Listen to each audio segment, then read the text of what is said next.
Apple almost died in the 1990s. Today, it's worth more than most countries' GDPs. How? Not by selling the most phones or the cheapest laptops, but by perfecting something far more powerful. A closed, convenient, and wildly profitable ecosystem that keeps a billion people coming back every single day. This is the story of how Apple built a money machine disguised as beautiful gadgets, and why leaving it feels almost impossible. In 1997, Apple was weeks from running out of cash. Product lines were a mess. Dozens of Macs with confusing names, outdated software, and no unified vision. Competitors mocked the brand. Analysts told Apple to shut down. Customers were leaving. Inside the chaos, a deal brought Steve Jobs back. He had been forced out in 1985, built Next, helped turn Pixar into a film studio, and returned carrying a new operating system and a ruthless clarity: simplify or die. Jobs canceled products without hesitation. He drew a 2x2 grid on a whiteboard: consumer versus professional, desktop versus portable. 4 boxes, 4 products. Everything else? Gone. Then he launched the iMac. Bright colors, 1 cable, and the internet built in. It sold on emotion as much as specs. Apple was learning a lesson it would never forget. When you control the whole experience, hardware, software, accessories, and even the store where it's sold, you can make technology feel like magic. In 2001 came a tiny silver wedge, the iPod. The tagline said, 1,000 songs in your pocket. But the real invention wasn't the music player. It was the store behind it. iTunes organized your collection and made buying legal music shockingly easy. Your library lived inside Apple software. Your device synced only with Apple tools, and your music followed you from Mac to iPod. That was the first taste of the lock-in. You weren't just buying a product, you were building a life inside Apple's walls. The silhouette ads with white earbuds didn't just sell hardware, they sold belonging. January 2007. Jobs steps on stage and says, "An iPod, a phone, and an internet communicator." The crowd laughs, then realizes he's serious. It's all one device. At first, the iPhone looked like premium hardware. The real breakthrough arrived a year later with the App Store. Now developers could build software for Apple's platform, and Apple could take a cut of every sale.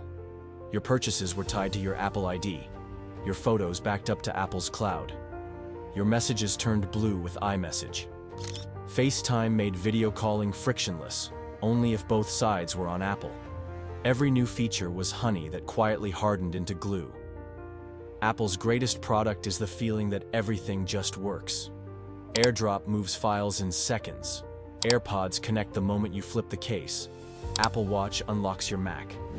Each device makes the others better, which makes leaving feel worse. That's the core of switching costs.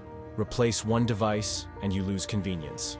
Replace all of them and you spend a fortune. Friends reinforce the moat. Group chats flow with blue bubbles, full-resolution videos, reactions, and read receipts. Go green and the experience breaks. Social pressure turns into product retention. Once the walls were high, Apple dug a river of subscriptions through the middle. iCloud for storage, Apple Music for songs, TV Plus for shows, Fitness Plus for workouts, Arcade for games, News Plus for publishers. Add AppleCare and the 30% App Store commission, and suddenly, Apple wasn't just selling you a phone every few years. It was billing you every month. The magic number isn't units shipped, it's active devices and average revenue per user. As the installed base grew into the billions, even tiny monthly fees compounded into a financial engine. The Apple Store isn't a store, it's a stage. Glass, stone, trees, and lighting that makes aluminum glow. You try the products, get help at the Genius Bar, and walk out with everything set up and synced. Because Apple controls retail, it controls the first impression, the upsell, and the handoff into services. Even the unboxing at home is choreographed. The lid rises with the right amount of resistance. The device wakes as you lift it. Your old data migrates wirelessly. You never see the seams.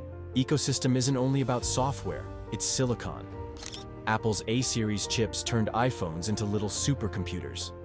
Then Apple shocked the PC world with its M-series Macs. Cooler, faster, and astonishingly efficient. Because Apple designs the chips and the operating systems, small changes ripple across the stack. Apps open faster, cameras process images smarter, battery life stretches further. Performance becomes part of the lock-in. Your old laptop feels sluggish next to a fanless MacBook that runs all day. Behind the glass is steel. Apple's supply chain can scale a product to tens of millions of units in weeks. Factories are retooled for each generation. Custom screws, custom packaging, custom robots. When you buy an iPhone on launch day in New York, a plane has already lifted off from Asia, packed with pallets timed to land as stores open. This operational muscle lets Apple launch big and learn fast. Another moat competitors can't copy with marketing. In a world addicted to ad tracking, Apple made privacy a product feature. App tracking transparency popped up a simple box. Allow this app to track you? Most people said no. Marketers screamed, customers applauded. Apple's message was clear. We make money when you buy our products, not when we sell your data. Whether cynics agree or not, the branding deepens trust. And trust deepens lock-in. Here's the flywheel. Better hardware makes better software possible. Better software makes the services stickier. Sticky services sell more hardware, which grows the installed base, which attracts more developers, which improves the software, which repeats. Each spin throws off cash that funds the next spin. The product you hold accelerates the platform you can't see. Look at Apple's revenue mix over time. iPhone once dominated, but services and wearables quietly exploded. AirPods became a cultural accessory.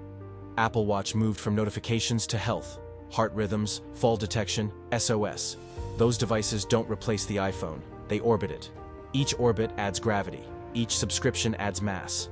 The planet grows heavier. Escape velocity climbs. The world thinks Apple sells devices. That's the surface. Underneath, Apple sells two intangibles at scale: convenience and identity. Convenience is invisible work. Backups that just happen, photos that are everywhere, passwords that autofill, handoff that moves tasks from phone to Mac to tablet. Identity is the status of belonging to the world's most polished tech club. Combine both, and you don't merely own Apple products. You live inside Apple. None of this is uncontested. Developers complain about App Store fees. Regulators circle. Supply chains face geopolitical shocks. Competitors copy features quickly. And the question hangs: can Apple keep inventing new categories big enough to matter? But Apple doesn't need every bet to work. It needs the ecosystem to remain the best default. As long as leaving feels costly and staying feels effortless, the moat holds. Vision Pro experiments with spatial computing. Health pushes deepen with sensors and services. Cars? Maybe not a literal Apple car, but Apple-quality experiences in mobility. AI? Expect it to be embedded quietly, making photos prettier, voices more natural, and interfaces more predictive, in ways that feel native, not flashy. Whatever the future looks like, it will arrive through the same gate. A new reason to keep your Apple ID, your purchases, your memories, and your friends tied to the same garden. Apple's secret isn't a single product, person, or moment. It's the system. A carefully controlled loop of hardware, software, services, retail, silicon, operations, and brand, all designed to make the next Apple purchase the easiest choice you can make. That loop mints loyalty, and loyalty mints money. Every month, from billions of pockets at once. Apple doesn't just sell phones, Apple sells loyalty, and that's how it became a multi-trillion-dollar machine.